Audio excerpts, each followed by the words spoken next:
Hello, welcome to lesson 210 on finding rational zeros. Before we get started, I think it's important to understand what a rational number is and what an irrational number is. So instead of defining it, let me show you some examples of what rational numbers are and irrational numbers are. So let's see, 1 is a rational number. -1 is a rational number. 1/2 is a rational number. 1/3. For decimals, we have 0.3 with a line across the top, 0.1 with a line across the top, and let's just throw in a -100. Okay, so those are all rational numbers.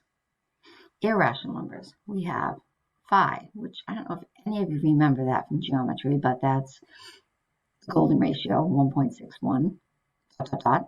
Then we have pi, and we all know that one goes on forever and ever. It's 3.14. Then we have the square root of any non-perfect square number. So this is not an irrational number. It belongs over here because it's a perfect square root and it equals 2. Okay, so any non-perfect square root belongs over here. All right, so if we're trying to figure out what the difference is or what the definition is, take a look at what's going on. On this side, we have integers, we have fractions, we have decimals. On this side, we have numbers with a lot of decimals, but I don't see a fraction over here. That's because irrational numbers cannot be formed into fractions, but rational numbers are all in the form of a fraction. We say that they're in the form of if P then Q, where P and Q are integers. So notice, this can be put into the form of a fraction. This can be, this already is. 0.33333 is actually another way of saying 1/3. 0.11111 is another way of saying 1/9. So as long as I can write a number as its fraction, it's rational. Okay, so now we know what rational numbers are. We're going to find rational zeros. And again, let's review for a minute. What do we mean by a zero? If I tell you a number is a zero, a number is an x-intercept. That means there's an x value in that location and a 0 in that location. It is a root. It is a place where if this is my x-axis and this is my y-axis, it's where my graph. So let's take a look at the polynomial function given in the box, in the red box. You're being told that this polynomial function has a 0, and it has a 0 at -3/2, at -5/4, and -7/8. One of the things I want you to notice about the numbers is first, let's do some review of vocabulary again so we make sure we're on the same page. Let's see. Numerators are the top part of the fraction. Denominators are the bottom part of the fraction, just to make sure we all know. So if you notice the numerators of these zeros, the numerators are 3, 5, and 7. 3, 5, and 7 are all factors of the constant term, -105. I can divide 105 by 3, 5, and 7. Okay, if we look at the denominators, 2, 4, and 8, they are all factors of the leading coefficient, 64.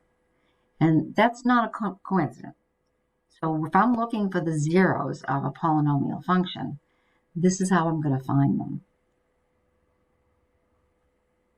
The observations that we just looked at can be generalized by the rational zero theorem. It says that if I'm given a polynomial function that has integer coefficients, so notice this is a condition, so I can't have a polynomial that has non-integer coefficients, then every rational zero will be in the form of a fraction. And the fraction will be made up of factors of the constant term, and the numerator, and factors of the leading coefficient in the denominator. Okay, so let's take an example of what that looks like. Oops, looks like I'm already writing on this. All right, so I want to find the rational zeros of this function right here.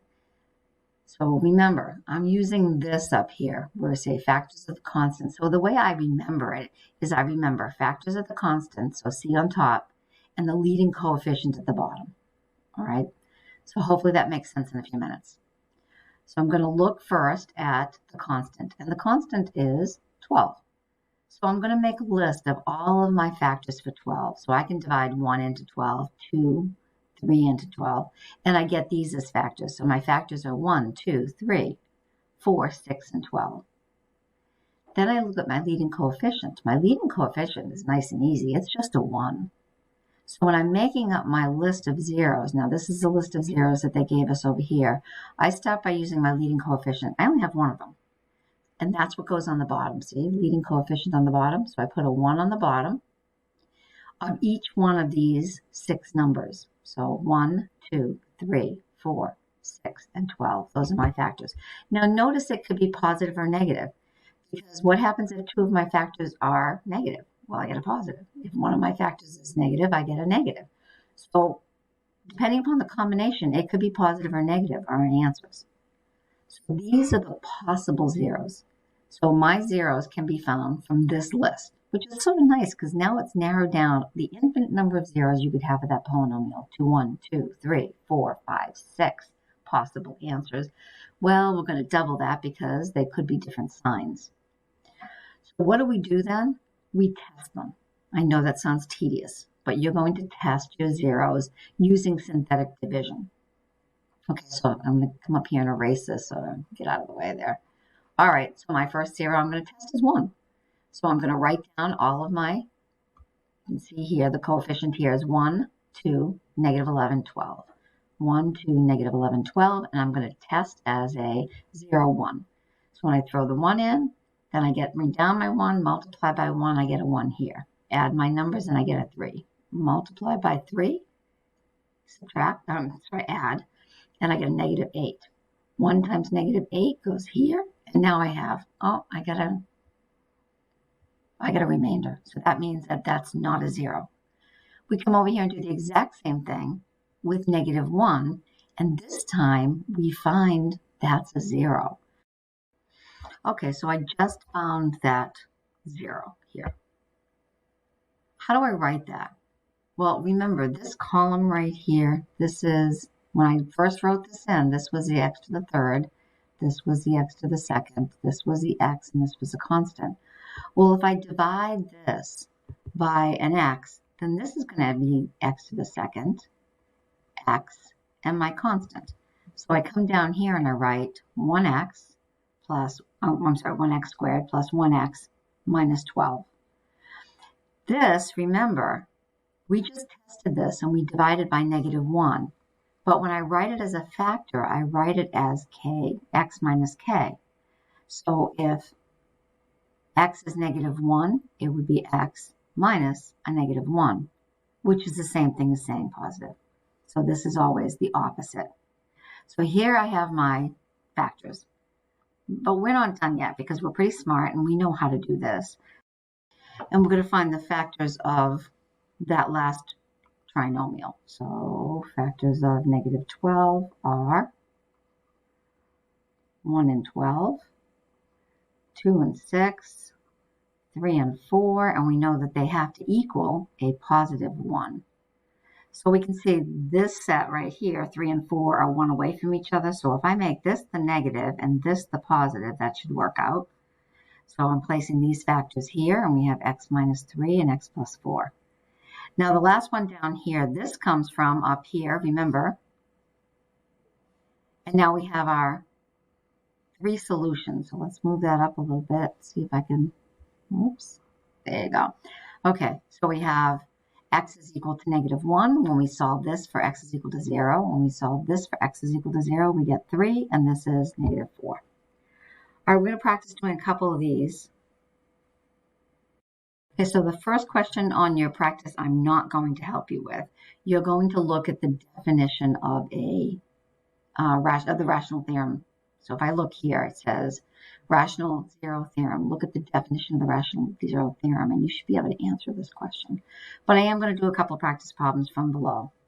So we want to list the possible rational zeros. And remember, we're going back to, and always going back to, on the top it's the constant, and on the bottom it's the leading coefficient. So I'm going to start with the constants. The constant here is 16, and my factors of 16 are 1 and 16, 2 and 8, and 4 and 4. Okay, the nice thing about the leading coefficient, the bottom part, is that it's 1. So there's only one factor. that means I have 1, 2, 3, 4, 5, 6 possibles, and I'm going to go 1, 2, 3, 4, 5, 6. And they all should have the same factor on the bottom because we only have a leading coefficient with a factor of 1. So now on the top, I can put a 1, a 2, a 4. Oops, I have another 4. Do I need 2 of those? No. I'm going to cross one of those out. And then I have an 8 and a 16. But remember, it's possible for me to have positives or negatives. So I'm going to be really lazy about this, and I'm going to sort of put parentheses around this, and I'm just going to say positive and negative for them. So these are all positive and negatives. Those are all the possible rational zeros I have for that function. Okay, so let's do the same thing for this one. This one's a little bit different in that it has a leading coefficient. So let's see what that looks like. First, again, I'm going to start with this. So I'm going to write all of my factors of 12, which is 1 and 12, 2 and 6, and 3 and 4.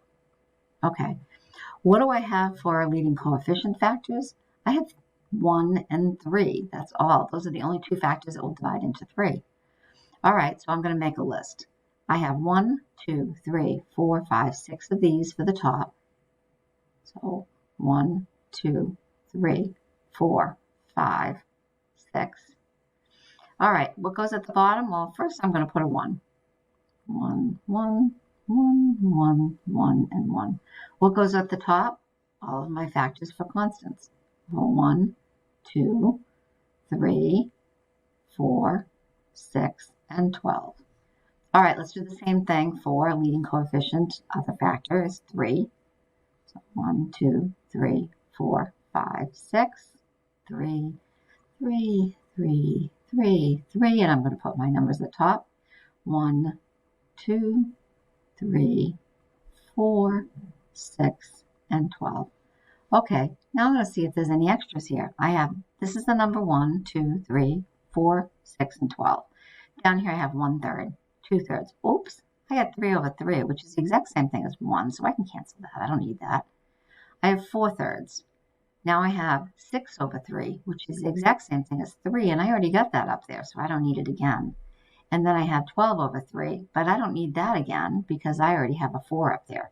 So what are my possibles? I have the 6 at the top here. I have 1, 2, 3. And remember, these are plus or minus. So the possible zeros I have are 6, 7, 8, 9. Double that, I have 18 possible zeros. But think about that. That's 18 out of an infinite number that you could have guessed would be zeros. And we're just going to start plugging through and figuring out which ones work and which ones don't. Okay, so let's try the next problem. The next problem, we're actually going to try and decide whether these that you've been given are actually zeros. So when you're given -3, -1, 1, and 3, we're going to test all of those. None of them might work. Some of them might. So that's what we're going to do. The easiest one to test is always 1. And I would just do that by plugging it in because it's really easy to plug this into here. If I do 1 cubed minus 9 times 1 plus 3, I do not get 0. I get 1 minus 9 is -8 plus 3 is -5. It's not a 0. So that one I always test easily by myself, just not doing synthetic division. Okay, the next one I'm going to test using synthetic division. So I'm going to try number 1, -1. I bring down the 1. This is -1. I add that together. I get -10. I multiply that. I get 10. I get 13. This is not a 0. So -1 and 1 are not zeros. Let's try the next one. We're trying 3. Bring down the 1. Multiply it. I get 3. I get -6. 3 times -6 is -18. Whoops, that's -15. Again, that's not a 0. Let's try it again. Bring down the 1. -3 times 1 is -3. That's -12. If I multiply that, I get 36. Oh, okay. So none of those are zeros. So for the first problem, none are zeros. That doesn't mean that's the case for any of them, but you're telling me as an answer, the answer is none. And that's what you're doing for the next few. You are just testing them. Okay. So see what you can do on the rest and ask questions. Be ready to ask questions when you come back to class on Thursday. Have a good day.